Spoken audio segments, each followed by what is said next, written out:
भिवंडीतून अत्यंत एक धक्कादायक बातमी समोर आली आहे। भिवंडी महापालिका हद्दीतील नारपोली गंगाराम वाडी परिसरात कोयनूर अपार्टमेंट या 4 मजली इमारतीचा अर्धा भाग अचानक कोसळला। गुरुवारी रात्री 11:30च्या सुमारास ही दुर्घटना घडली आणि काही क्षणातच संपूर्ण परिसरात एकच खळबळ उडाली।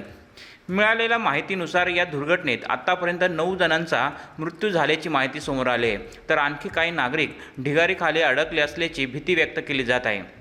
इमारत दुर्घटनेनंतर आतापर्यंत एकूण 8 मृतदेह हे बाहेर काढण्यात आले असून एनडीआरएफ असो किंवा TDRF असो जवान यांच्याकडून ढिगारा उपसण्याचं काम सुरू आहे।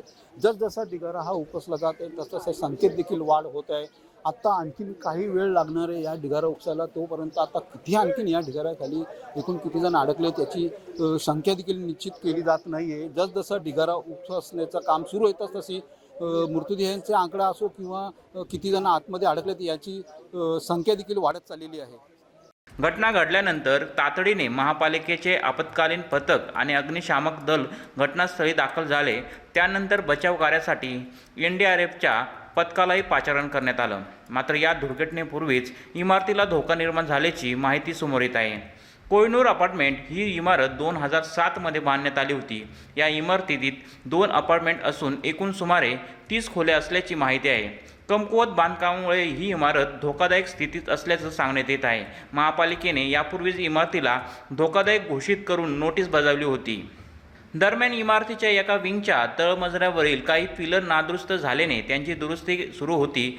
मात्र सायंकाळी 6 वाजताच्या सुमारास इमारतीला तडे जाण्यास सुरुवात झाली आणि रात्री 8 वाजता इमारत एका बाजूला झुकत असल्याचे लक्षात आल्यानंतर महापालिका प्रभाग समिती क्रमांक 4चे सहाय्यक आयुक्त अरविंद घोगरे हे कर्मचाऱ्यासह घटनास्थळी दाखल झाले। त्यानंतर इमारत रिकामी करण्यात आली होती। मात्र त्यानंतरही तळमजल्यावरील दुरुस्तीचं काम सुरू असल्याची माहिती आहे। तसेच काही कुटुंबातील व्यक्ती आपलं साहित्य घेण्यासाठी पुन्हा इमारतीत गेल्याचंही सांगण्यात येत आहे। याच दरम्यान रात्री 11:30च्या सुमारास इमारतीचा अर्धा भाग कोसळला आणि अनेक जण ढिगाऱ्याखाली अडकले। या दुर्घटनेनंतर ठाणे जिल्ह्याचे जिल्हाधिकारी श्री कृष्ण पंचाल यांनी घटनास्थळी पोहोचून परिस्थितीचा आढावा घेतला। सध्या ढिगारा हटवण्याचं आणि संभाव्य अडकलेल्या नागरिकांचा शोध घेण्याचं बचाव कार्य सुरू आहे।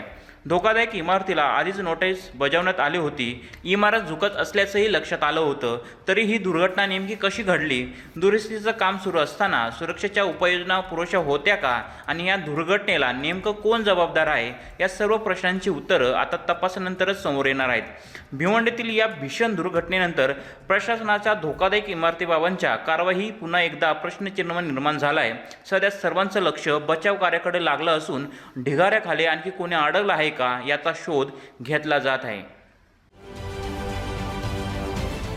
महाराष्ट्रातील सर्व बातम्यांचे विश्वासार्ह व्यासपीठ